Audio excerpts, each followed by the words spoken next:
गडचिरोली जिल्हा औद्योगिकतेसोबतच आरोग्य क्षेत्रात सुद्धा मोठी झेप घेतोय। मुख्यमंत्री देवेंद्र फडणवीस यांच्या हस्ते अहेरी इथे 100 खाटांच्या महिला आणि बाल रुग्णालयाचं लोकार्पण करण्यात आलं। मातृत्व, बाल आरोग्य आणि कुपोषणग्रस्त बालकांसाठी सर्व आधुनिक सुविधा इथे उपलब्ध आहेत। त्यामुळे गडचिरोली, तेलंगणा आणि छत्तीसगड या भागातल्या रुग्णांना जागतिक दर्जाच्या आरोग्य सेवा इथे मिळणार आहेत। हॉस्पिटलसोबतच वैद्यकीय आणि नर्सिंग कॉलेज सुरू होऊन स्थानिकांना रोजगार संधी उपलब्ध होणार आहेत। मुख्यमंत्री देवेंद्र फडणवीस यांनी गडचिरोलीला ग्रीन हब बनवण्याचं आणि 5 कोटी झाडांची लागवड करण्याचं देखील आश्वासन दिलं। एखाद्या खासगी इस्पितळाला लाजवेल अशा प्रकारचं हे महिला आणि बाल हॉस्पिटल या ठिकाणी आपल्या अहेरीमध्ये तयार झालंय।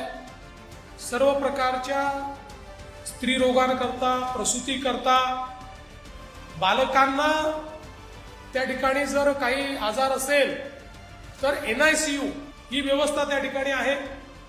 सगळ्या प्रकारची आधुनिक व्यवस्था म्हणजे महिला आणि मुलांचं आरोग्य, कुपोषित बालकांचं आरोग्य या सगळ्या गोष्टींकरता एक अत्यंत महत्त्वाची व्यवस्था या ठिकाणी झालेली आहे।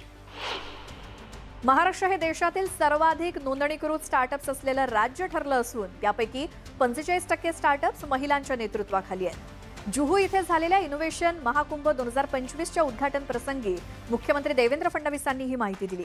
त्यांनी म्हटलं की महाराष्ट्र भारताच्या $5 ट्रिलियन अर्थव्यवस्थेमध्ये मोठा वाटा उचलणार आहे आणि महिला उद्योजक त्याचा प्रमुख बळ ठरतील। राज्य सरकार नवउद्योजकांना सर्व टप्प्यांवरती सहाय्य करत असून नवकल्पनांच्या माध्यमातून अर्थव्यवस्था आणि रोजगार क्षेत्राला गती मिळते असं त्यांनी म्हटलं।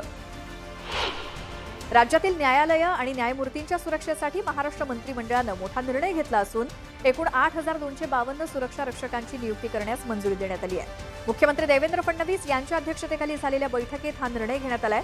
हे सुरक्षा रक्षक महाराष्ट्र राज्य सुरक्षा महामंडळाकडून उपलब्ध करून दिले जाणार आहेत। उच्च न्यायालयाच्या निर्देशानुसार गृह आणि विधी विभागानं सर्वेक्षण करून हा अहवाल सादर केला होता। त्यापैकी 4,742 रक्षक न्यायालयांसाठी आणि 3,540 रक्षक न्यायाधीशांच्या निवासस्थानी तैनात केले जाणार आहेत।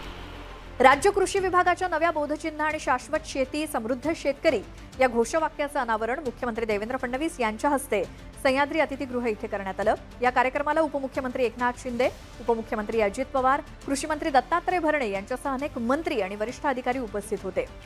बोधचिन्ह आणि घोषवाक्य स्पर्धेतील विजेत्यांचा यावेळी सत्कार करण्यात आला। कृषी विभागाच्या नव्या या बोधचिन्हामुळे विभागाची ओळख अधिक आधुनिक आणि शाश्वत शेतीकडे वाटचाल करणारी होणार असल्याचं मुख्यमंत्री फडणवीसांनी सांगितलं आणि या उपक्रमामुळे शेतकऱ्यांच्या प्रगतीला नवं बळ मिळेल अशी अपेक्षा व्यक्त करण्यात आली।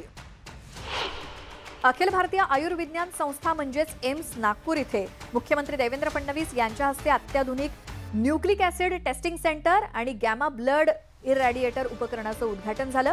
मध्य भारतातली पहिली सरकारी आरोग्य संस्था म्हणून एम्सला ही सुविधा लाभली आहे। तर NAT चाचणीद्वारे HIV आणि हेपॅटायटिस B आणि हेपॅटायटिस C यांसारख्या गंभीर आजारांचं लवकर निदान होणं शक्य आहे। तसंच गॅमा इरॅडिएटरमुळे रक्तसंक्रमणातील आजारांचा धोका देखील कमी होईल। मुख्यमंत्री फडणवीस यांनी या यंत्रणांद्वारे जनतेला सुरक्षित आणि दर्जेदार आरोग्य सेवा मिळेल असा विश्वास व्यक्त केलाय। महाराष्ट्र राज्य विद्युत पारेषण कंपनीला सामाजिक उत्तरदायित्व आणि जनसंपर्क क्षेत्रातील उत्कृष्ट कार्यासाठी आंतरराष्ट्रीय सन्मान प्राप्त झालाय। World innovation and change management इन्स्टिट्यूटकडनं ProPR globe social responsibility communication achievement award 2025 अंतर्गत हा पुरस्कार जाहीर झालाय।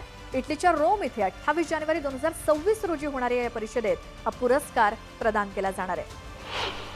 महाराष्ट्राचे मुख्यमंत्री देवेंद्र फडणवीस यांनी मुंबईतील त्यांच्या वर्षा या निवासस्थानी ICC महिला क्रिकेट विश्वचषक विजेत्या भारतीय संघाच्या प्रमुख खेळाडू स्मृती मानधना, जेमिमा रॉड्रिग्ज आणि राधा यादव यांची भेट घेऊन त्यांचा सत्कार केला। या सन्मान सोहळ्याला उपमुख्यमंत्री अजित पवार, मंत्री आशिष शेलार, माणिकराव कोकाटे यांची उपस्थिती होती। मुख्यमंत्री देवेंद्र फडणवीस यांनी या तीनही महिला क्रिकेटपटूंचा रोख पुरस्कार देऊन गौरव केला आणि महाराष्ट्रासाठी अभिमानास्पद केलेल्या कारकिर्दीसाठी त्यांनी मनपूर्वक अभिनंदन केलं, आभार व्यक्त केले। त्यांनी संघाचे मुख्य प्रशिक्षक अमोल मुजुमदार यांचा देखील गौरव केला।